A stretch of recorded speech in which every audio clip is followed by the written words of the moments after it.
Te sens-tu piégé dans une relation où, peu importe combien tu donnes et montres d'intérêt, il semble toujours qu'il manque quelque chose? C'est ce vide inconfortable, ce nœud dans la poitrine qui surgit lorsque tu ne sais pas si tu es vraiment valorisé. Peut-être as-tu vécu des moments où ton partenaire est incroyablement affectueux et attentionné, mais quand tu t'y attends le moins, toute cette affection s'évapore, te laissant seul avec des questions. Tu te demandes, pourquoi une personne qui semble t'aimer peut-elle changer si drastiquement? Pourquoi, juste au moment où tu commences à te sentir à l'aise, l'attention et l'affection se transforment-elles en éloignement ou en indifférence? Ce type de comportement ne génère pas seulement des doutes, mais sème aussi des insécurités que tu n'avais pas auparavant. Et le pire, c'est que tu attends que cette phase douce revienne, seulement pour découvrir que le cycle se répète encore et encore. T'es-tu demandé si c'est quelque chose que tu as fait? Mais au fond, tu sais que le problème ne vient pas de toi. Pourtant, tu te trouves enchevêtré dans cette dynamique, avec la peur constante de perdre ces brefs moments d'amour et de proximité qui semblent s'échapper comme du sable entre les doigts. Mais il ne s'agit ni de toi, ni de combien tu aimes ou de combien tu fais pour garder cette personne près de toi. T'es-tu déjà demandé s'il existe un moyen de changer les règles du jeu? Imagine prendre le contrôle de cette situation, faisant en sorte que ton partenaire voit tout ce qu'il perdrait en ne t'ayant pas à ses côtés. Que cette anxiété et ces insécurités que tu ressens maintenant se renversent, faisant de l'autre personne celle qui a peur de te perdre. Dans cette vidéo, je vais te montrer comment faire ce pas. Nous allons explorer comment retrouver ta sécurité, comment transformer la dynamique et comment arriver à un point où ce soit ton partenaire qui se soucie de ne pas t'avoir dans sa vie et qui ressent une véritable peur et terreur de te perdre. L'intermittence dans les relations est une dynamique émotionnellement complexe et difficile qui, malheureusement, de nombreuses personnes finissent par expérimenter sans réaliser ses effets. Mais avant de commencer, veuillez vérifier votre abonnement à cette chaîne. Cette vidéo a été réalisée avec soin et mérite votre attention. Si vous l'appréciez, activez la cloche de notification pour ne manquer aucune autre vidéo. En termes simples, cette intermittence se produit lorsqu'une personne dans la relation alterne entre des périodes d'attention et d'affection et des moments de froideur ou d'indifférence, générant une sensation de montagne russe émotionnelle chez l'autre personne. Cette situation est en essence le résultat d'un schéma de renforcement intermittent, largement étudié en psychologie. Le psychologue B.F. Skinner, célèbre pour ses études sur le conditionnement opérant, a décrit le renforcement intermittent comme un processus où une récompense ou un signal positif est donné de manière sporadique, maintenant l'intérêt ou le comportement de l'autre personne. Dans le contexte d'une relation, cela signifie que les manifestations d'affection d'une personne intermittente ont un effet similaire à celui d'une récompense aléatoire, maintenant l'autre personne accrochée et illusionnée, en attente de la prochaine démonstration d'affection. Ce schéma de renforcement intermittent dans une relation peut générer une forme de dépendance émotionnelle. La personne qui reçoit cette dose occasionnelle d'affection se retrouve dans un cycle où elle attend anxieusement le prochain moment d'affection. Bien que les périodes d'indifférence puissent être plus fréquentes ou intenses, la psychologue Esther Blasquez Alvarez mentionne que ce type de dynamique fait que la personne affectée éprouve de l'anxiété, se posant sans cesse des questions sur ce qu'elle a mal fait ou si elle mérite plus d'attention, ce qui génère une grande insécurité. De plus, en vivant dans une dynamique aussi instable, de nombreuses personnes commencent à justifier ou à rationaliser l'indifférence de leur partenaire, allant même jusqu'à se blâmer elles-mêmes. Au fur et à mesure que la relation avance, le cycle d'attachement se renforce et peut même devenir une sorte de dépendance émotionnelle, où la personne se sent piégée dans cette relation ambivalente. L'intermittence affecte donc non seulement la stabilité émotionnelle, mais a aussi des implications profondes sur l'estime de soi. La psychologue Laura Barrero-Lafuente explique que ce type de dynamique peut amener la personne à croire que sa valeur dépend de la façon dont l'autre la traite.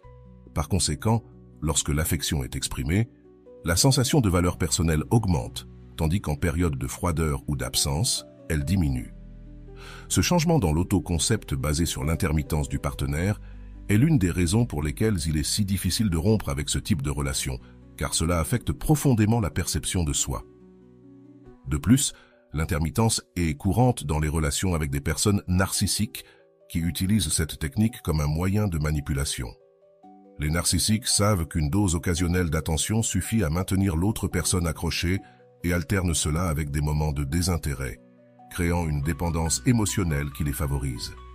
Le narcissique devient le centre de la relation, tandis que l'autre personne reste piégée dans ce cycle. La dépendance émotionnelle qui découle de l'intermittence peut entraîner un épuisement émotionnel profond. Souvent, les personnes dans ce type de relation présentent des symptômes d'anxiété, de stress et de faible estime de soi. Les moments d'affection fonctionnent comme une ancre émotionnelle, leur donnant l'espoir que la relation puisse s'améliorer ou que l'autre les aime vraiment. Cependant, la réalité est que ces moments sont calculés et font partie du cycle. Une autre question pertinente sur l'intermittence est l'impact qu'elle a sur la santé mentale à long terme. Ils ont démontré que les relations basées sur le renforcement intermittent peuvent conduire la personne à un état d'hypervigilance, où elle reste en alerte constante, attendant le prochain signe d'affection ou d'attention. Cette hypervigilance affecte sa capacité à profiter de la vie pleinement, car toute son énergie est consacrée à la relation. La psychologue Brenda Ruan-Bodmer souligne qu'il est fondamental que les personnes dans une relation intermittente parviennent à identifier ce schéma pour éviter une usure accrue. Le manque de stabilité et de sécurité émotionnelle dans la relation est l'un des principaux facteurs qui empêchent les personnes de mener une vie émotionnelle saine et équilibrée. Ruan met également en avant l'importance d'établir des limites et de travailler sur l'estime de soi pour contrebalancer les effets négatifs de ces relations. Pour ceux qui se trouvent piégés dans une relation de ce type, il peut être difficile de prendre la décision de rompre le cycle. L'intermittence crée l'illusion que l'amour est quelque chose qui doit être mérité, ce qui fait que de nombreuses personnes sentent qu'elles doivent s'efforcer davantage, qu'elles doivent faire plus pour obtenir cette attention. Cependant, il est important de reconnaître qu'une relation saine ne nécessite pas ces efforts constants ni cette instabilité émotionnelle. Certains psychologues ont comparé cette situation à une forme d'abus émotionnel. Bien que l'intermittence ne soit pas toujours intentionnelle, l'effet qu'elle produit est tout aussi nuisible. La personne affectée peut en venir à se sentir piégée, avec une estime de soi détériorée, incapable de comprendre pourquoi la relation ne coule pas naturellement. Et le problème ne réside pas en elle, mais dans la dynamique qui s'est créée. L'une des clés pour sortir de cette situation est de reconnaître le problème. Les personnes doivent apprendre à identifier quand elles sont dans une relation intermittente et comprendre que l'amour et l'affection ne doivent pas être soumis à des conditions ou à des changements aussi extrêmes. Une relation basée sur le renforcement intermittent n'est pas saine et, à long terme, n'apporte que de la souffrance. Un exemple quotidien de cette dynamique est lorsqu'un couple passe un week-end rempli d'affection et d'attention, mais le lendemain, l'un des membres se montre distant ou irritable, sans raison apparente. La personne affectée, au lieu de confronter ce changement de comportement, peut le justifier en pensant que son partenaire est stressé par le travail ou qu'il a simplement besoin d'espace. Ce type de rationalisation est une forme de restructuration de la réalité, où les faits sont réinterprétés pour éviter de faire face à la possibilité d'un problème plus profond dans la relation. Le déni est un autre mécanisme de défense courant dans ces situations. Par exemple, si une personne subit des accès de colère de son partenaire suivis de périodes d'affection, elle peut minimiser la gravité de ces crises en disant des choses comme « il ou elle avait juste une mauvaise journée » ou « il ou elle ne le disait pas sérieusement ». En niant la réalité des comportements négatifs, la personne évite de confronter la possibilité que la relation soit nuisible. Ce cycle d'intermittence et d'utilisation de mécanismes de défense peut mener à une forme de dépendance émotionnelle, similaire au syndrome de Stockholm, où la personne développe un attachement envers celui qui la maltraite. L'alternance entre affection et maltraitance crée une dynamique dans laquelle la victime s'accroche aux moments positifs et justifie ou minimise les négatifs, perpétuant ainsi la relation toxique. L'intermittence dans les relations repose sur un cycle qui tend à bénéficier de la réponse émotionnelle et psychologique qu'elle génère chez le partenaire affecté. D'un point de vue psychologique, cette dynamique renforce certains schémas de comportement qui maintiennent le contrôle et la dépendance. Les experts en psychologie, comme Otto Ries, suggèrent que le pouvoir dans une relation est souvent exercé par celui qui investit le moins émotionnellement.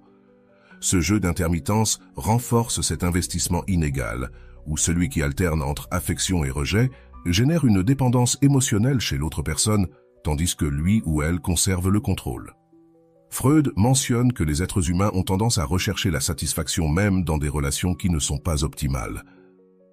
Lorsque quelqu'un agit de manière intermittente dans une relation, un cycle de gratification et de frustration s'établit, créant un attachement émotionnel chez le partenaire. Freud souligne que les désirs inconscients motivent souvent ce comportement, surtout chez ceux qui craignent la vulnérabilité ou l'intimité totale. En maintenant leur partenaire dans un état d'attente constant, la personne intermittente évite l'engagement émotionnel complet et maintient une barrière psychologique qui lui offre un sentiment de contrôle et de sécurité. Aujourd'hui, je parlerai de l'ombre, un aspect de la personnalité qui n'est pas toujours conscient. Ceux qui exercent l'intermittence peuvent percevoir ce comportement comme une manifestation de leur ombre, où se mêlent désir de proximité et peur de l'intimité. Dans sa théorie, Jung établit que l'ombre contient ces aspects de nous-mêmes que nous évitons de voir, comme la peur de la vulnérabilité ou le besoin de pouvoir. Dans ce sens, une personne qui utilise l'intermittence dans une relation pourrait projeter des insécurités profondes et un besoin inconscient de valider son pouvoir et son contrôle sur l'autre. Ce cycle de comportement intermittent crée également un état de sécurité et de confort pour celui qui les exerce, car il sent que son partenaire est piégé dans la relation. En termes de Walter Rizzo, de nombreuses personnes qui exercent ce contrôle intermittent trouvent refuge dans la relation, car celle-ci leur permet d'être qui ils sont sans changer, puisque l'autre semble disposé à supporter un traitement incohérent. Cette idée est renforcée par le fait qu'en alternant entre un traitement affectueux et distant, le partenaire établit une zone de sécurité où il peut évoluer librement. L'utilisation de l'intermittence dans les relations peut également être expliquée à partir du modèle d'attachement de John Bowlby. Selon Bowlby, ceux qui présentent un style d'attachement évitant ont tendance à craindre la proximité et à résister à la dépendance émotionnelle. Ainsi, en exerçant l'intermittence, ils maintiennent leur partenaire à une certaine distance, ce qui leur permet d'éviter l'engagement total sans s'éloigner complètement. En adoptant un traitement fluctuant, l'individu ne crée pas seulement de la dépendance chez son partenaire, mais évite également le risque d'une relation plus engagée. Walter Rizzo souligne que de nombreuses personnes dans des relations intermittentes apprécient le statu quo, car elles n'ont pas à faire face à l'inconfort d'affronter leurs propres peurs ou limitations émotionnelles. Ce schéma leur permet de maintenir une barrière qu'ils ne franchissent pas, tout en profitant des bénéfices émotionnels et physiques de la relation. Le concept de routine dans la relation devient également un refuge, car la personne sent qu'elle peut agir de manière incohérente sans craindre de grandes conséquences. Selon la théorie de Freud sur la compulsion à la répétition, l'individu qui exerce l'intermittence pourrait être en train de répéter des schémas de relations passées où l'incohérence était une constante. Freud croyait que les êtres humains, de manière inconsciente, ont tendance à rechercher des relations qui reproduisent leurs expériences passées. Ainsi, celui qui exerce l'intermittence peut être piégé dans un cycle de comportement appris, dans lequel il blesse et est satisfait par son partenaire d'une manière qui renforce son propre sentiment de contrôle et de stabilité. Erich Fromm apporte également une vision intéressante sur la dynamique du pouvoir dans les relations. Fromm disait que de nombreuses personnes cherchent à dominer ou contrôler les autres pour combler un vide émotionnel personnel. Ainsi, le cycle d'intermittence crée un scénario dans lequel la personne peut satisfaire ce besoin sans faire face à ses propres peurs. Fromm suggérait que ce type de contrôle est une manifestation d'insécurité profonde et de l'incapacité à aimer pleinement, puisque l'amour réel implique sacrifice et vulnérabilité. La psychologie comportementale explique également l'intermittence comme une forme de conditionnement. Le partenaire est entraîné à recevoir de temps à autre de l'affection, ce qui génère une dépendance émotionnelle dans laquelle les deux s'adaptent à un cycle de prévisibilité et d'acceptation. L'alternance entre le traitement affectueux et distant maintient l'autre personne dans un état d'alerte émotionnelle qui favorise la dépendance. Ainsi, la personne qui exerce l'intermittence sent que son partenaire ne s'éloignera pas, car le lien a été conditionné pour accepter cette dynamique comme normale. La dynamique peut également se transformer en un cycle de tromperie, où la personne intermittente se convainc elle-même que cette alternance d'affection et de froideur est une manière de maintenir la relation vivante. Dans cette perspective, ceux qui agissent de manière intermittente en viennent à justifier leurs actions comme faisant partie d'un comportement naturel ou authentique. Carl Rogers, l'un des pères de la psychologie humaniste, mentionnait que l'autotromperie est un mécanisme qui aide la personne à éviter la responsabilité émotionnelle. Rogers croyait que de nombreuses personnes évitent l'autoréflexion, préférant blâmer ou justifier leur comportement plutôt que d'examiner leur impact sur les autres. De plus, la zone de confort créée par l'intermittence permet à la personne d'expérimenter le pouvoir sur son partenaire. Savoir que ses actions ne provoqueront pas une rupture immédiate lui confère un sentiment d'impunité émotionnelle. On sent qu'on peut blesser sans conséquences réelles. Ce type de comportement s'observe chez des personnes qui, comme le mentionne Rizzo, ont été renforcées dans cette croyance par des expériences passées où leurs partenaires sont restés à leur côté malgré un traitement inconsistant. Piaget pourrait arguer que ce comportement se développe comme une sorte de schéma relationnel, un modèle d'interaction que la personne a intériorisé et dans lequel elle trouve sécurité. Les schémas, selon Piaget, sont des cadres mentaux qui nous aident à traiter l'information et à interagir avec le monde. Ainsi, ceux qui agissent de manière intermittente ont construit un schéma relationnel dans lequel l'amour n'est pas constant, mais un mélange d'attachement et de distanciation. Ce statu quo dans la relation intermittente crée une situation de confort où la personne se sent intouchable, ayant prouvé maintes fois que son partenaire ne l'abandonne pas, même lorsqu'elle le traite de manière ambivalente. D'un point de vue de la psychologie cognitive, cela renforce un biais de confirmation. Chaque fois que son partenaire reste à ses côtés, cela confirme sa croyance que ses actions n'auront pas de conséquences, ce qui renforce le cycle d'intermittence et de dépendance. Au fond, cette dynamique intermittente crée une relation de pouvoir où l'un domine émotionnellement et l'autre est dominé. Si tu as déjà ressenti que tu donnes plus que tu ne reçois dans une relation, sache que c'est l'un des signes les plus clairs que tu pourrais entrer dans une dynamique d'intermittence. Comme le dit Walter Rizzo, lorsque l'on investit davantage émotionnellement, on devient également plus vulnérable à la douleur et à la dépendance. Imagine que ta relation est une balance. Plus tu mets de ton côté, plus tu attends que ton partenaire fasse de même, n'est-ce pas? Cependant, lorsque l'autre personne n'équilibre pas l'investissement, le poids de la relation repose sur toi, te laissant piéger dans un effort constant pour soutenir quelque chose qui semble s'effondrer. Si tu investis trop sans recevoir la même chose en retour, tu risques d'entrer dans une sorte de spirale émotionnelle. Les bons moments, bien que rares, fonctionnent comme une récompense intermittente qui te garde accroché. Au lieu de remettre en question le manque de réciprocité, tu te concentres sur ces moments heureux, pensant que si tu donnes un peu plus, ces moments pourraient se multiplier. C'est ici que l'intermittence devient un piège. À mesure que tu augmentes ton investissement, espérant recevoir plus d'affection ou d'engagement, ces moments de bonheur deviennent encore plus rares. Cette situation est non seulement émotionnellement épuisante, mais aussi frustrante. Pendant que tu essaies de renforcer le lien, ton partenaire s'habitue à recevoir sans répondre. C'est comme si tu étais le seul à maintenir la relation, tandis que l'autre personne en bénéficie sans effort. Au lieu d'équilibrer l'investissement, le déséquilibre s'aggrave, te poussant à donner de plus en plus pour obtenir de moins en moins.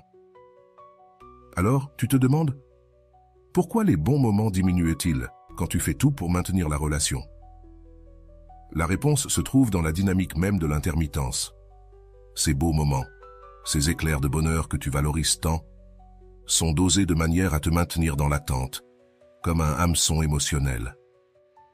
Ton partenaire sait qu'un petit geste d'affection suffit pour que tu continues à investir, même s'il ne met pas du sien. Il est important que tu comprennes que ce type de relation fonctionne presque comme une arnaque émotionnelle. La personne qui reçoit sans donner se trouve dans une position confortable et sûre, sachant qu'elle n'a pas besoin d'investir davantage parce que tu es prêt à tout faire. Plus tu donnes, plus tu t'éloignes de tes propres besoins et désirs, oubliant qu'une relation saine nécessite réciprocité et effort mutuel. Si tu te trouves dans une telle situation, tu peux constater que les moments heureux deviennent plus rares et que les périodes de frustration ou de tristesse deviennent plus fréquentes. Au lieu de te sentir valorisé, tu commences à te poser des questions, à te demander si tu fais quelque chose de mal, si tu devrais en faire plus. Cette autocritique est précisément ce qui te maintient piégé dans la relation d'intermittence. Car au lieu de voir le manque d'effort de ton partenaire, tu penses que le problème vient de toi. En réalité, le problème réside dans le manque de réciprocité. Personne ne devrait avoir à se battre seul pour maintenir une relation.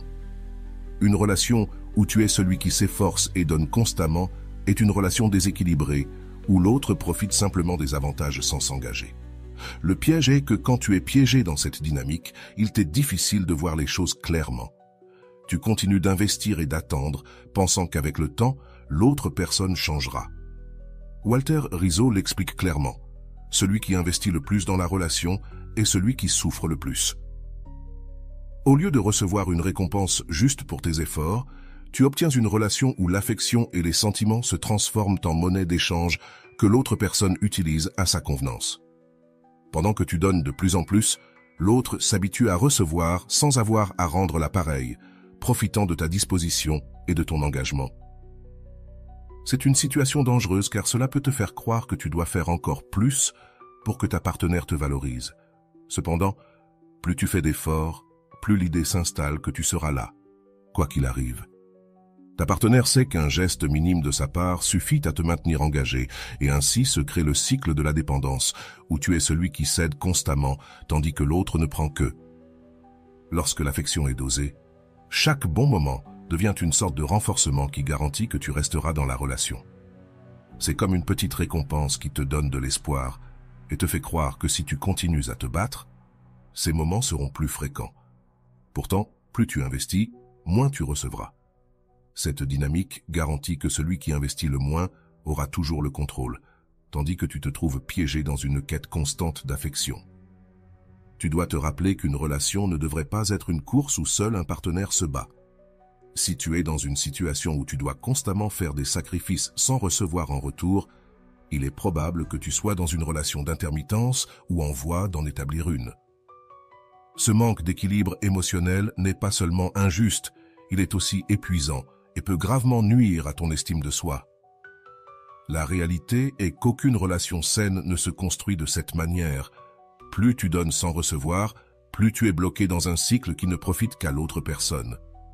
En comprenant cela, tu peux prendre conscience et commencer à revaloriser ton propre bien-être.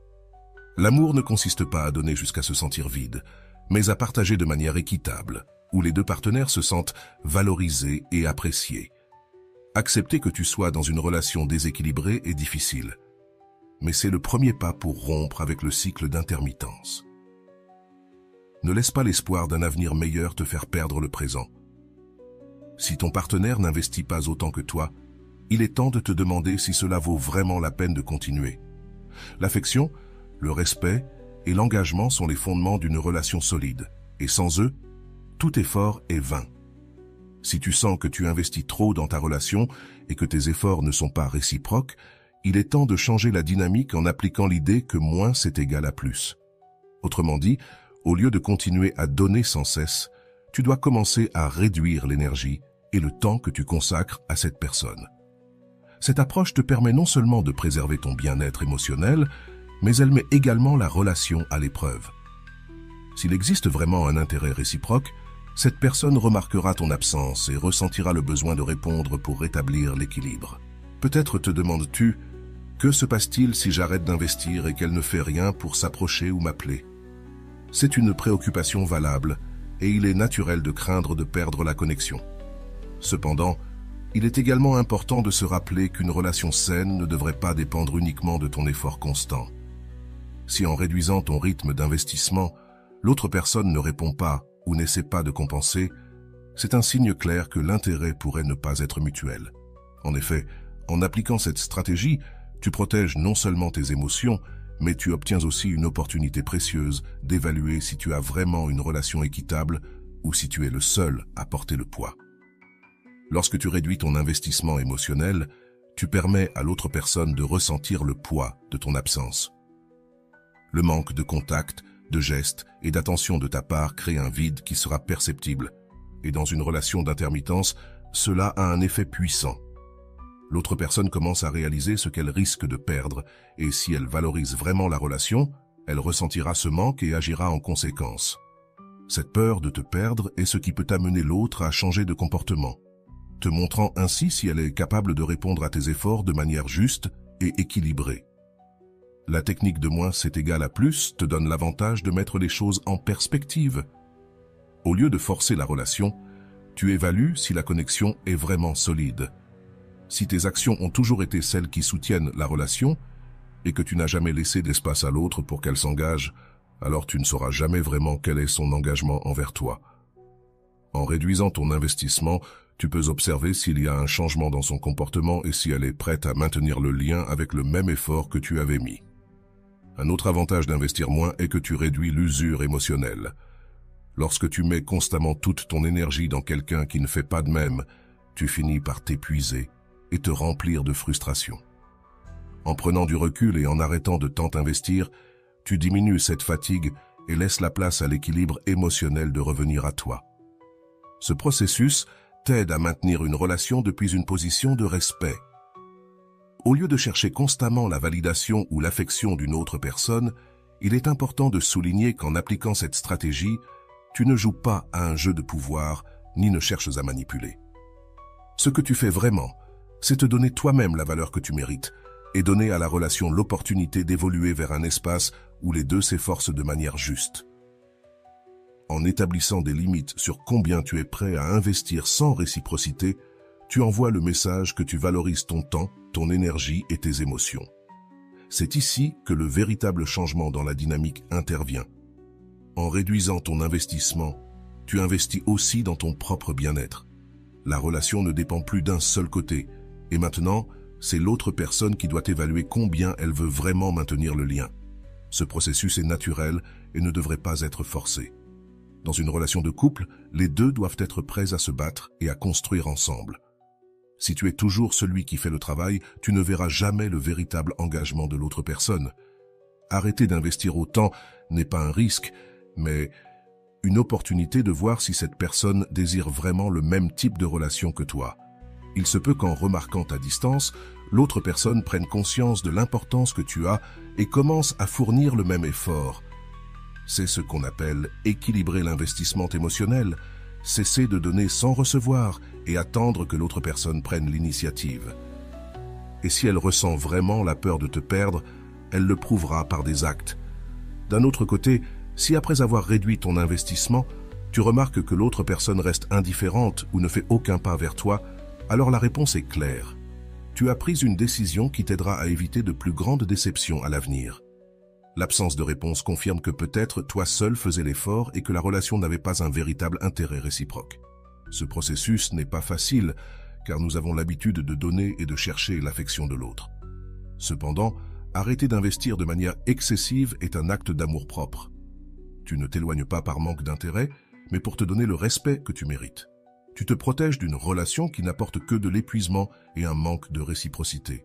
Dans ce sens, moins est vraiment égal à plus. Moins d'investissement sans réciprocité signifie plus d'espace pour prendre soin de ton bien-être à long terme. Adopter cette mentalité t'aide à établir des relations saines et équilibrées. Si une personne n'est pas capable de répondre à ton absence, ni ne montre d'intérêt quand tu n'investis pas à 100%, alors ce n'est pas quelqu'un qui peut soutenir une relation juste. Tu ne devrais pas te contenter de moments d'affection intermittents. Tu mérites une relation où les deux sont engagés de manière égale. Ce processus te permet également de voir avec clarté la valeur que tu as et la capacité que tu as de maintenir ta dignité dans une relation. Tu n'es pas quelqu'un qui doit dépenser toute son énergie pour recevoir des miettes d'affection. En réduisant l'investissement, tu envoies le message que tu es conscient de ta valeur et que tu mérites une relation dans laquelle les deux sont présents. En résumé, moins est égal à plus. Non pas parce que tu donnes moins à la relation, mais parce qu'en donnant moins sans réciprocité, tu te donnes plus à toi-même. Avant d'expliquer comment tu peux appliquer cette stratégie dans ta vie, je veux te raconter une histoire. Parfois, les concepts théoriques ont besoin d'une touche de réalité pour que nous puissions vraiment voir leur impact. Alors écoute bien, car je vais te raconter l'histoire de quelqu'un qui a découvert que donner moins n'est pas seulement une stratégie, mais une façon de se valoriser. Cette histoire montre comment, avec un petit changement de perspective, quelqu'un peut amener la personne qui semblait sûre de tout à ressentir véritablement la peur de la perdre. Cet après-midi d'avril, Elisa se sentait pleine d'illusions en descendant du bus dans une petite et tranquille rue du vieux quartier. Le temps était parfait.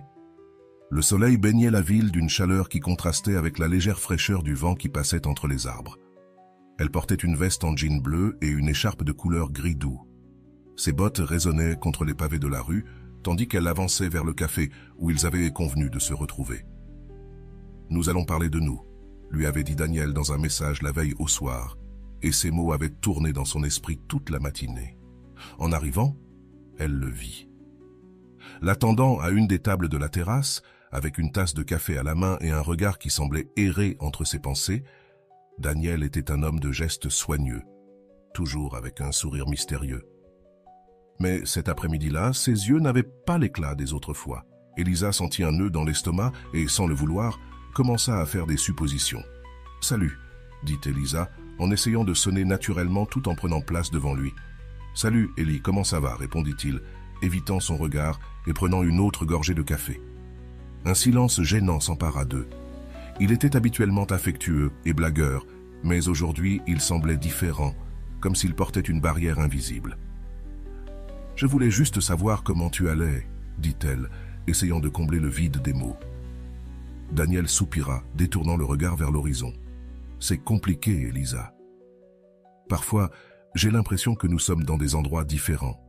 Je ne veux pas que tu penses mal, mais j'ai besoin de mon espace. Tu sais, c'est important pour moi. » Elisa ressentit comme une petite douleur lui traverser la poitrine.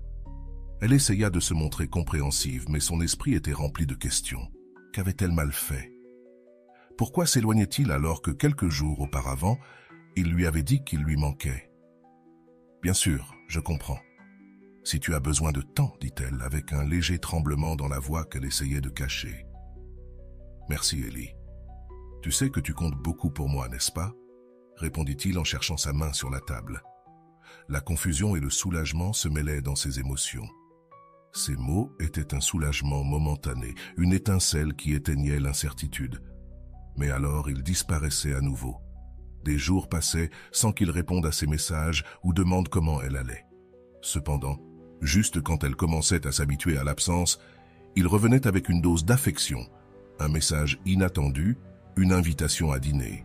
Cela se passait toujours ainsi, un jeu de proximité et de distance. Une nuit, alors qu'Elisa était dans sa chambre à lire, son téléphone sonna. C'était un message de Daniel. « Je te manque. Puis-je passer te voir ?» Un sourire involontaire se dessina sur son visage et, sans hésiter, elle répondit par l'affirmative. Les minutes lui semblèrent éternelles. Et quand il arriva, elle avait presque oublié à quel point la dernière conversation était gênante. Ils s'enlacèrent fortement et, pendant un moment, elle sentit que tout allait bien. « Tu es incroyable, Ellie. Je ne sais pas ce que je ferais sans toi, » murmura-t-il en la regardant dans les yeux. Ce moment de tendresse était tout ce dont elle avait besoin pour mettre de côté ses doutes, mais comme toujours, les bons jours étaient éphémères. Une semaine plus tard, la distance entre eux s'ouvrait à nouveau. Chaque fois qu'elle essayait de lui parler ou de l'appeler, ses réponses étaient courtes et évasives. Elisa essayait de ne pas insister, de se montrer détendue, même si elle sentait l'anxiété s'emparer d'elle. « Tout va bien, Daniel ?» lui demandait-elle en essayant de ne pas sembler inquiète. « Oui, je suis juste très occupée ces derniers temps. »« Ne t'inquiète pas pour moi, » répondait-il, sans beaucoup d'enthousiasme. Alors elle se disait à elle-même qu'elle devait être patiente. Ce n'était qu'une phase, pensait-elle, mais la phase ne semblait jamais se terminer.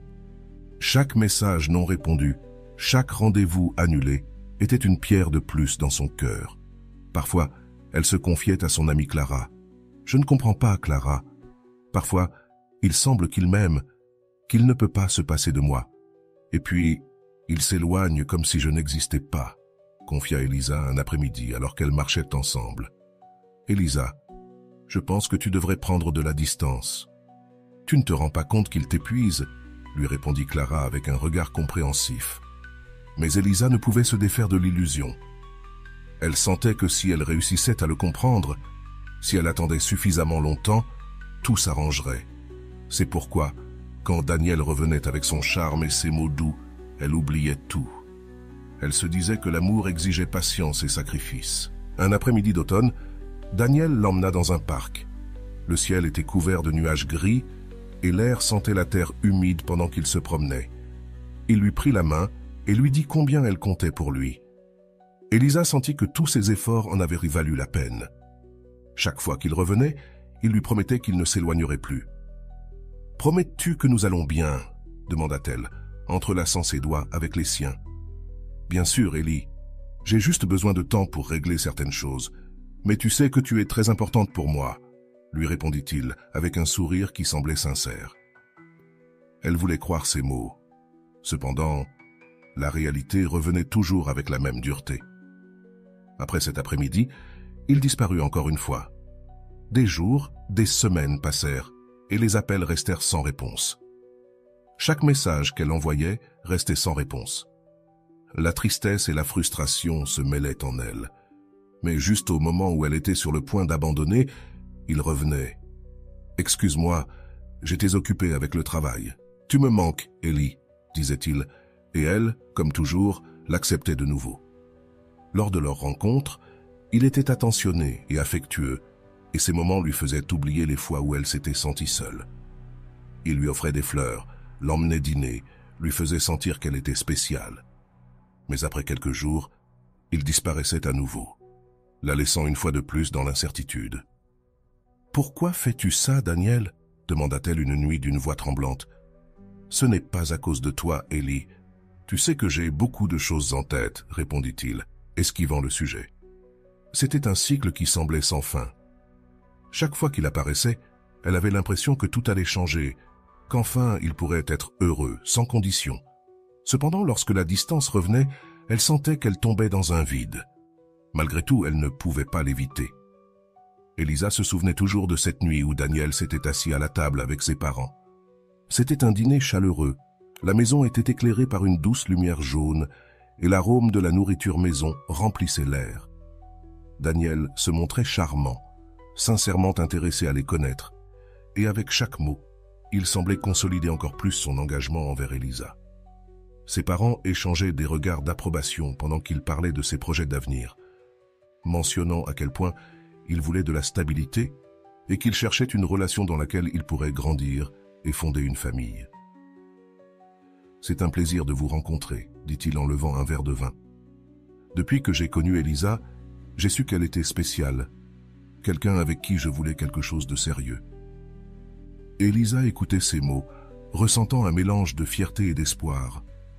C'était l'homme dont elle avait toujours rêvé, et ce geste de s'impliquer avec sa famille lui donnait la sécurité de savoir qu'enfin, après tant de moments incertains, il était prêt à bien faire les choses.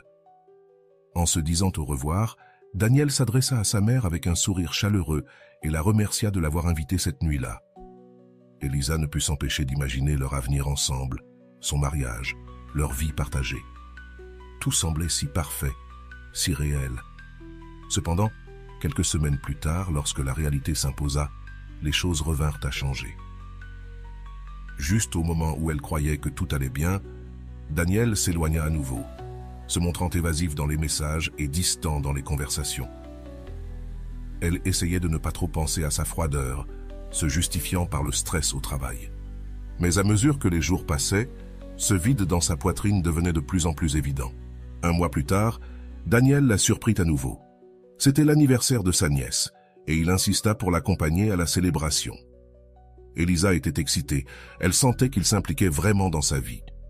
Pendant la fête, Daniel se montra affectueux et attentif avec la petite fille, la faisant rire et lui montrant des tours de magie avec des cartes qu'il avait dans sa poche.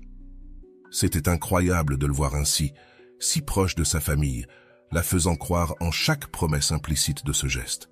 « Tu as une nièce charmante, Ellie. J'adorerais la voir grandir à tes côtés, » lui dit-il pendant qu'ils observèrent la petite jouer avec ses amis. « Vraiment ?» demanda-t-elle, le cœur battant vite, espérant que cette déclaration était sincère. « Bien sûr, je n'ai aucun doute que je veux construire quelque chose de durable avec toi, » confia-t-il en la regardant dans les yeux. La chaleur de cet après-midi l'accompagna pendant plusieurs jours. Elisa sentait que cette fois tout serait différent, qu'enfin, elle pourrait avoir la stabilité qu'elle désirait tant. Cependant, peu après, l'intermittence frappa à nouveau. Ils avaient prévu de dîner dans leur restaurant préféré une nuit. Elle arriva à l'heure. Elle s'est assise et a attendu, regardant passer les minutes sur l'horloge tout en vérifiant son téléphone, mais il n'y avait aucun message. Le temps avançait et Elisa commençait à s'inquiéter. Elle a essayé de l'appeler plusieurs fois, mais tous les appels furent vains. Une sensation de vide et de déception s'est emparée d'elle, et après avoir attendu 1 heure sans réponse, elle a décidé de partir. Elle est rentrée chez elle, sentant que le sol s'effondrait sous ses pieds. Chaque pas lui semblait une épreuve de sa vulnérabilité, de la façon dont elle avait placé tout son espoir en quelqu'un qui, à ce moment-là, ne se préoccupait même pas de lui envoyer des excuses. Le lendemain, lorsqu'elle a enfin réussi à le joindre, Daniel a répondu avec indifférence « Désolé, Ellie, j'ai oublié. J'étais fatigué et j'ai préféré rester chez moi », a-t-il dit d'un ton qui dénotait un zéro intérêt pour ce qu'elle avait ressenti. Cette réponse l'a laissé glacée. Comment pouvait-il être si insensible après avoir montré tant de signes de vouloir quelque chose de sérieux? Elisa a ressenti un mélange de colère, de tristesse et de confusion. Chaque fois qu'il se montrait affectueux, il parvenait à lui faire croire en lui, à baisser ses barrières et à lui donner une autre chance. Mais dès qu'elle le faisait, il revenait à la décevoir, la laissant avec le cœur brisé et l'estime de soi meurtrie. Avec le temps, ce cycle est devenu plus intense et confus. Chaque fois que Daniel s'éloignait, Elisa ressentait une anxiété constante, attendant qu'il lui redonne une miette d'attention. Elle savait que ce n'était pas sain, mais elle se sentait piégée, comme si la dépendance émotionnelle qu'elle avait développée la poussait à attendre toujours quelque chose de lui, même si cette attente était douloureuse.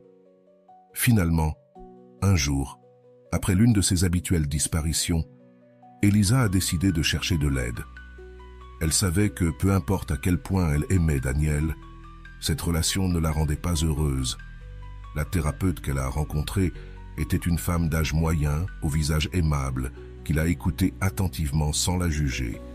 Lors de cette première séance, Elisa a ressenti un immense soulagement en parlant de tout ce qu'elle avait vécu, de la manière dont chaque fois qu'elle pensait pouvoir lui faire confiance, Daniel la blessait à nouveau.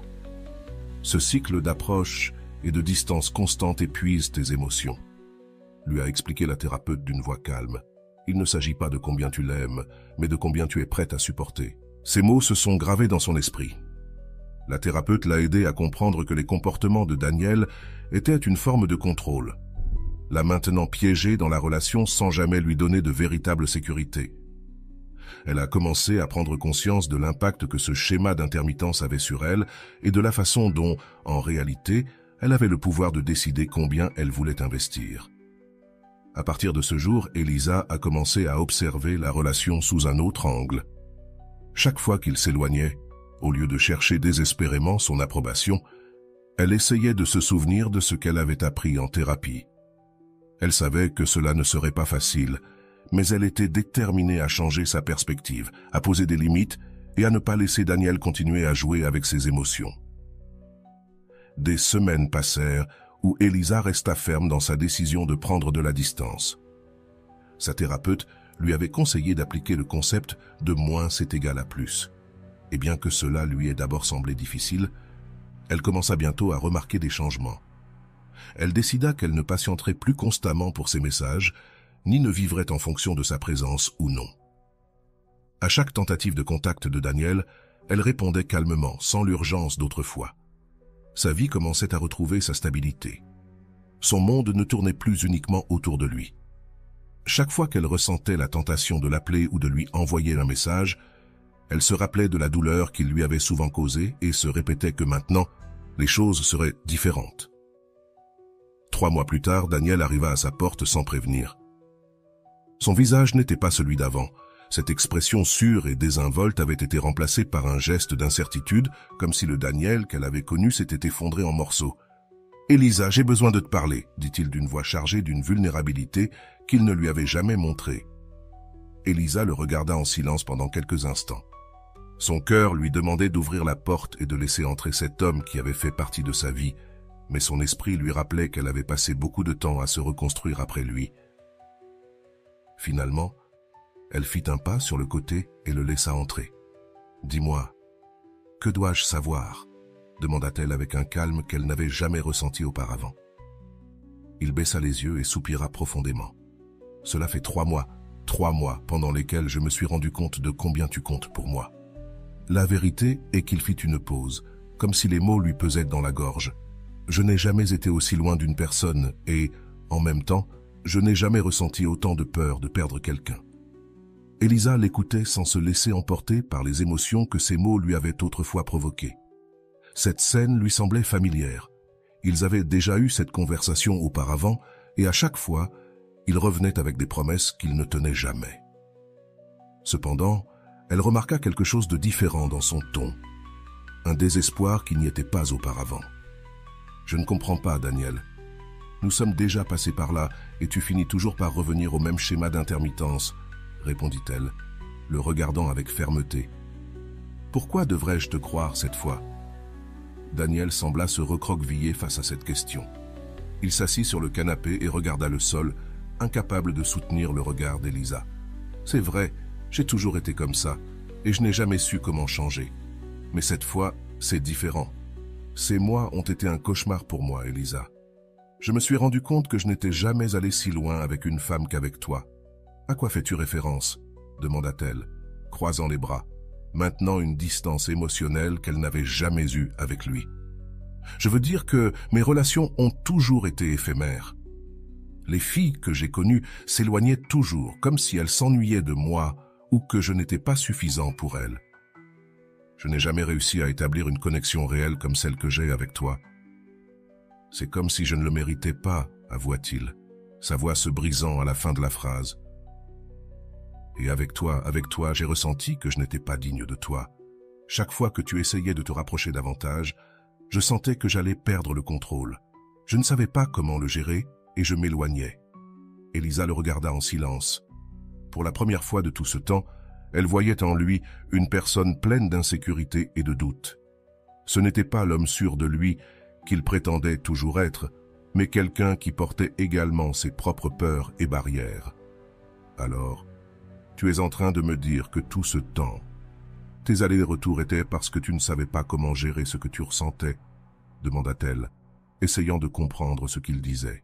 « À vrai dire, Ellie, je n'ai jamais eu quelqu'un qui me donnait autant d'attention et d'affection que toi.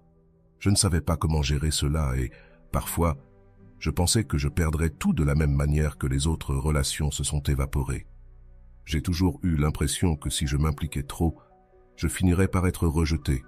C'est pourquoi je m'éloignais, dit-il, regardant au loin comme s'il cherchait les mots justes dans le vide.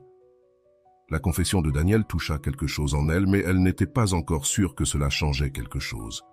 Ces paroles lui firent voir que, après tout, son intermittence n'était pas un simple jeu de manipulation, mais le reflet de ses propres peurs. Mais elle ne pouvait pas oublier le mal qu'il lui avait causé. « Daniel, ce que tu es en train de me dire n'est pas une excuse pour la façon dont tu m'as traité. Tu m'as laissé planter et tu as ignoré mes messages. Tu m'as fait sentir invisible. Je ne pense pas que ce soit juste que tu t'attendes à ce que, simplement parce que maintenant tu me dis tes raisons, tout soit bien, » dit-elle d'un ton ferme, gardant son calme. Il hocha la tête, conscient que ces mots ne suffiraient pas à réparer le mal. « Je le sais, Elisa, et je n'attends pas que tu me pardonnes immédiatement, mais je veux que tu me donnes une chance de prouver que cette fois, je peux changer. Je ne sais pas comment le faire, je me rends juste compte que j'ai besoin de toi, que je veux apprendre à construire quelque chose avec toi. » Elisa respira profondément, ressentant un mélange de tristesse et de compréhension. Elle savait que ses mots étaient sincères, mais elle était également consciente que seul le temps prouverait s'il était prêt à changer. « Cela ne fonctionnera pas si tu comptes seulement sur moi pour le résoudre, Daniel. Tu dois travailler sur toi-même. »« Je ne peux pas être celle qui porte tes insécurités, » répondit-elle, le regardant sérieusement. Il hocha la tête avec une expression qui montrait le poids de ses paroles. « Je le sais, et je suis prêt à essayer si tu me le permets. Je veux aller en thérapie avec toi. Je sais que ce ne sera pas facile, mais je veux le faire. Je veux que nous puissions guérir cela ensemble et surmonter mes propres fantômes. » Elisa, surprise, l'observa en silence. « C'était la première fois qu'il se montrait vraiment disposé à affronter ses problèmes de manière honnête. Il savait que la décision n'était pas facile, mais il comprenait aussi que, s'il était prêt à travailler là-dessus, peut-être pouvait-il construire quelque chose de réel, quelque chose au-delà de l'intermittence et de la peur. Dans la salle de thérapie, la tension se faisait sentir dans l'air. Elisa et Dano s'étaient assis ensemble sur le canapé du bureau, observant chaque geste et réaction de l'autre, essayant d'interpréter ce que chacun ressentait, mais sans pouvoir trouver les mots appropriés. Devant eux, le thérapeute les observait attentivement, prenant des notes et laissant le silence initial servir d'espace pour que chacun respire, mettant de côté les émotions qu'ils avaient accumulées au fil des mois. Finalement, le thérapeute rompit le silence. « Bien, Daniel, pourquoi ne commences-tu pas par me dire comment tu te sens dans cette relation ?» demanda-t-il d'un ton serein et calme, lui permettant de s'ouvrir sans jugement. Daniel détournait le regard vers le sol. Il semblait embarrassé et nerveux, mais il commença à parler. « Je crois que j'ai toujours ressenti de la peur dans mes relations. C'est comme si, en commençant quelque chose avec quelqu'un, je savais d'avance que ça ne durerait pas. Et avec Elisa, je sens qu'elle est différente, mais chaque fois qu'elle se montrait intéressée, surtout quand elle était affectueuse, attentive, même lorsqu'il y avait un moment inconfortable d'intérêt physique, je voulais simplement fuir. » Le thérapeute observa avec un regard compréhensif et hocha lentement la tête. « Pourquoi crois-tu que tu réagis de cette façon lorsque Elisa montre de l'affection ?» Daniel prit une profonde inspiration. Ses mains tremblaient un peu. « Parce que, dans mon expérience, les femmes qui ont été avec moi ne me regardèrent pas de cette manière. J'ai toujours ressenti du rejet ou du jugement. J'étais habitué à ce qu'elles perdent rapidement l'intérêt pour moi ou à ce qu'elles ne veuillent plus être près de moi. » Elisa le regardait avec un mélange de surprise et de tristesse, réalisant qu'elle n'avait jamais imaginé la profondeur de ses insécurités. Dans ses yeux, Dano avait toujours semblé sûr de lui, mais maintenant elle voyait un homme qui avait passé une grande partie de sa vie à ressentir le rejet. Le thérapeute hocha de nouveau la tête, prenant quelques notes. « Ressens-tu que le rejet a été un élément constant dans ta vie ?» demanda-t-il d'une voix douce, presque paternelle. Daniel déglutit et hocha la tête. « Oui, dans chaque relation que j'ai eue, l'histoire a toujours été la même. J'essayais de donner le meilleur de moi-même, mais elle finissait par perdre l'intérêt. Je ne savais jamais ce que je faisais mal, et cela me faisait sentir que je n'étais pas à la hauteur. » Le thérapeute le regarda avec empathie et réfléchit un instant avant de parler. « Il semble que tu aies assumé que le rejet est inévitable dans toutes tes relations, comme si c'était une condamnation. Mais je vais te dire quelque chose d'important. Chaque relation est unique, Daniel. Bien qu'il existe des schémas, tu ne peux pas supposer que chaque relation sera identique, car cela crée un cycle qui ne fait que perpétuer le même résultat. » Daniel le regarda un peu confus, mais hocha la tête. « Alors, tu es en train de dire qu'au lieu d'anticiper qu'Elisa va me quitter, je devrais me permettre d'expérimenter ce que c'est que d'être dans une relation saine, même si cela me fait peur ?» Le thérapeute sourit légèrement. « Exactement. Tu essaies de te protéger de la douleur en anticipant la fin trop tôt. En faisant cela, tu prives la relation de l'opportunité de se développer, et d'une certaine manière, tu sabotes quelque chose qui pourrait être différent et positif pour toi. » Elisa regardait Daniel, comprenant maintenant que son intermittence et ses réactions de rejet n'étaient pas un manque d'amour, mais une défense qu'il avait construite pour ne pas ressentir la même douleur encore et encore. C'était comme s'il s'éloignait pour essayer de prendre le contrôle d'une fin qu'il craignait, mais qui n'était pas encore arrivée. « Daniel, tu as mentionné que tu te sentais mal à l'aise lorsque Elisa se montrait affectueuse avec toi, même lorsqu'elle montrait un intérêt physique. Peux-tu nous expliquer pourquoi cela te faisait vouloir fuir ?» demanda le thérapeute, essayant d'approfondir le sujet. Dano haussait les épaules, visiblement mal à l'aise. « C'est que je ne suis pas habitué. Les rares fois où j'ai eu une partenaire, l'affection était quelque chose de limité, presque comme si ce n'était pas important. Et lorsque Elisa me montrait ce type d'attention, me faisait sentir comme si je ne le méritais pas. Je sens qu'elle est trop pour moi, que quelqu'un comme ça ne devrait pas être avec quelqu'un comme moi. » Elisa a ressenti un nœud dans l'estomac en entendant ces mots. Dans de nombreuses occasions, quand elle essayait de s'approcher ou de lui montrer de l'affection, elle sentait que Daniel se mettait sur la défensive ou que simplement son affection n'était pas la bienvenue. Elle avait pensé qu'il ne s'intéressait pas à elle, ou qu'il ne la trouvait pas attirante. Mais maintenant elle comprenait que, pour lui, recevoir ce type d'attention était quelque chose de complètement nouveau et inconnu. Quelque chose qui, loin de le réconforter, l'effrayait. « Tu sens que l'affection d'Elisa te confronte à une version de toi-même que tu ne crois pas mériter ?» a demandé le thérapeute. Daniela a senti qu'elle respirait profondément. « Oui, c'est ça. Quand elle me regarde de cette manière ou quand elle me cherche, je sens que je ne suis pas assez. Et alors, au lieu de me laisser aller, je préfère m'éloigner. C'est plus facile que de la décevoir. » Elisa a ressenti une douleur dans la poitrine. Elle avait cru que le désintérêt de Daniel à son égard était un signe de rejet.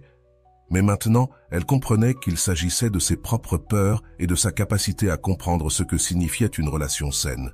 « Elisa, comment te faisait sentir cette réaction de Daniel ?» a demandé le thérapeute en tournant son attention vers elle. Elisa soupira, se remémorant toutes ces nuits où elle s'était sentie invisible. « La vérité, c'est que cela me faisait me sentir indésirable, comme si je n'étais pas assez. Je pensais qu'il ne s'intéressait pas à moi ou que je commettais une erreur. J'ai même fini par douter de moi-même. » Dan a regardé avec une expression de regret, réalisant l'impact que sa propre peur avait eu sur elle. « Ce n'était pas mon intention de te faire sentir ça, Ellie. Je n'ai jamais voulu que tu penses que tu n'étais pas assez. C'est juste que je ne sais pas comment réagir quand quelqu'un comme toi me donne autant d'attention. » Le thérapeute a hoché la tête, saisissant le cœur de la situation. « Daniel, une partie de ce processus sera d'apprendre à accepter l'affection d'Elisa sans sentir que tu dois fuir. Tu ne peux pas construire une relation basée sur les peurs du passé. L'idée que chaque relation est unique est précisément pour que tu comprennes que cette histoire n'a pas à se terminer comme les précédentes. » Daniel a lentement hoché la tête, comme s'il commençait à comprendre le poids de ses mots. « Donc, tu penses que je peux m'habituer à être dans une relation saine? Parce que, honnêtement, c'est quelque chose que je n'ai jamais expérimenté. »« C'est un processus, » a répondu le thérapeute. « Mais je suis sûr que tu peux apprendre à voir Elisa comme une partenaire et non comme quelqu'un qui va inévitablement te quitter. Il s'agit de construire ensemble, sans peur et sans hâte. Elisa est ici avec toi et elle est prête à marcher à tes côtés. » Elisa a senti son cœur se remplir d'espoir. Cette fois, elle savait que Daniel était prêt à vraiment essayer. L'histoire d'Elisa et Daniel nous offre une puissante réflexion sur la croissance émotionnelle et la capacité de changement que l'amour peut inspirer en une personne. D'un point de vue psychologique, la figure d'un homme sain ne se limite pas à quelqu'un qui a évité la douleur ou les blessures, mais représente celui qui a travaillé sur ses traumatismes et ses peurs, qui, après avoir affronté ses démons, parvient à devenir une personne complète et capable de construire une relation saine. Le chemin que Daniel a emprunté pour guérir et finalement devenir cet homme sain est un processus complexe. Mais la réaction d'Elisa, prenant de la distance et établissant des limites, a été ce qui a catalysé cette transformation. Dans ces mois de distance, Elisa a fait en sorte que Daniel ressente la peur réelle de perdre quelqu'un qu'il aimait. Il ne s'agit pas simplement de générer de l'insécurité chez l'autre, mais de lui montrer l'importance d'établir des limites et le respect de soi. Elisa, en privilégiant son bien-être, a envoyé un message de valorisation de soi, montrant qu'elle ne serait pas prête à tolérer un lien qui la laisserait en second plan ou qui continuerait dans un cycle toxique. En prenant ces mesures, elle a prouvé que le véritable amour repose sur le respect mutuel et la volonté de chacun d'améliorer les choses. Dans l'analyse de Rolando Goicoechea, un homme blessé qui n'a pas guéri ses traumatismes ne peut pas offrir un amour plein et constructif. Daniel, dans ses rencontres et ses désaccords avec Elisa, projetait ses blessures de rejet et a engendré des difficultés dans leur relation. Ces insécurités constituaient une barrière l'empêchant de se connecter profondément car il était prisonnier de la peur constante d'être abandonné à nouveau. Mais en confrontant cette peur, il a réalisé qu'il devait, plus que jamais, travailler sur lui-même pour pouvoir offrir à Elisa l'amour et la stabilité qu'elle méritait. L'importance de ce processus de guérison. Cela réside dans le fait qu'Elisa n'a pas été simplement une thérapeute émotionnelle pour Daniel, mais une inspiration pour qu'il prenne la décision de guérir par lui-même. Pour Goicoechea, Un homme véritablement sain et réparé ne cherche pas à ce que sa partenaire guérisse ses blessures, mais prend le contrôle de son processus de guérison et devient capable d'offrir de l'amour sans peur ni dépendance. C'est ce que Daniel a finalement compris, que pour construire une relation vraie et durable, il devait faire face à ses propres peurs. En réalisant la possibilité réelle de perdre Elisa, Daniel a ressenti un tremblement émotionnel, une panique qui l'a conduit à voir qu'il ne pouvait plus continuer à fuir ses problèmes. La détermination d'Elisa à donner moins dans la relation et à établir des limites a été ce qui l'a finalement poussé à rompre le cycle d'intermittence. L'absence d'Elisa lui a donné l'espace nécessaire pour réfléchir à ce qu'il voulait réellement, l'amenant à une profonde introspection qui l'a aidé à identifier et à comprendre les racines de ses insécurités. Un aspect fondamental de ce processus est le pouvoir du respect de soi et la valeur qu'Elisa a montrée en se retirant. De cette posture, Elisa a renforcé sa propre estime de soi et a appris à Daniel que l'amour ne doit pas être conditionné par des comportements intermittents. En adoptant cette attitude, elle lui a montré qu'une relation a besoin de la volonté des deux partenaires pour prospérer et que la peur de perdre quelqu'un ne doit pas être manipulée, mais canalisée vers la croissance et l'amélioration personnelle. L'histoire démontre que lorsqu'une personne établit des limites et fait un pas en arrière, l'autre est obligé de se confronter à lui-même et, s'il est vraiment courageux, à effectuer le travail intérieur nécessaire. Dans ce cas, Daniel a commencé à voir que son schéma de rejet et de peur n'était pas seulement un obstacle à la relation, mais un empêchement à son propre développement personnel. Cela reflète également le principe de Goïko-Echea sur l'homme qui se reconstruit par amour, comprenant que sa guérison n'est pas une faveur envers sa partenaire, mais un acte d'amour-propre. L'intervention du thérapeute a également apporté une nouvelle perspective à la situation de Daniel, en lui montrant qu'il était piégé dans un cycle de rejet auto-imposé. Le thérapeute l'a aidé à comprendre que ce schéma n'était pas un reflet de ses relations actuelles, mais d'un traumatisme qu'il perpétuait lui-même. Daniel, en entendant que chaque relation est unique, a compris qu'il projetait ses échecs passés dans sa relation avec Elisa, incapable d'accepter que cette fois, l'histoire pourrait être différente. La guérison et la décision de changer que Daniel a prise n'étaient pas seulement importantes pour lui, mais constituaient un véritable acte d'amour envers Elisa. En travaillant sur lui-même, il construisait une relation plus saine et stable pour tous les deux. Cela renforce l'idée que le véritable amour ne repose pas sur des mots ou des promesses vides, mais sur des actions significatives qui démontrent l'engagement envers le bien-être de l'autre. Dans le cas de Daniel, sa détermination à guérir et à s'améliorer lui a permis de devenir l'homme sain dont Elisa avait besoin. Un homme blessé peut créer un lien, mais il aura du mal à construire une relation pleine et authentique sans avoir d'abord travaillé sur ses propres conflits internes. En changeant par amour pour lui-même et pour Elisa, Daniel se débarrassait de la version de lui-même qu'il avait maintenue piégée dans le rejet et l'insécurité. Ce changement lui a non seulement permis de se connecter avec Elisa d'une manière nouvelle et plus honnête, mais lui a aussi donné l'occasion de vivre une relation authentique, libérée de l'ombre du passé. Pour Elisa, le changement de Daniel représentait également une leçon d'auto-valorisation. Elle a compris qu'elle méritait une relation où elle se sent respectée et appréciée dans son intégralité. La distance qu'elle a prise a non seulement eu un impact sur Daniel, mais lui a également donné l'espace pour redécouvrir sa propre valeur. En voyant que Daniel était prêt à travailler sur lui-même, Elisa a trouvé la certitude que sa décision avait été la bonne et que ses limites étaient la base d'une relation saine. Tout au long du processus, ils ont appris que l'amour véritable demande des efforts, mais surtout qu'il requiert que chacun soit complet en tant qu'individu. Goïko-Echea mentionne qu'un homme sain est quelqu'un qui a affronté ses propres ombres et en est sorti renforcé, et c'est exactement ce que Daniel était en train de faire. Elisa, de son côté, apprenait également que l'amour sain ne signifie pas sacrifier tout pour l'autre, mais qu'il se construit sur le respect mutuel et la volonté des deux. En fin de compte, l'histoire d'Elisa et de Daniel nous montre que le véritable acte d'amour est celui où chacun, de son propre chef, travaille sur lui-même pour devenir de meilleurs compagnons. L'amour est une force qui peut guérir, mais seulement si nous sommes disposés à guérir pour nous-mêmes et non par l'attente de changer l'autre. Pour Daniel, Cela signifiait apprendre à accepter l'affection d'Elisa. Pour Elisa, cela signifiait comprendre que sa valeur ne dépend de personne d'autre. Quand Daniel a finalement décidé d'affronter ses insécurités et de s'engager à changer, il était non seulement en train de guérir par amour pour Elisa, mais surtout par amour pour lui-même.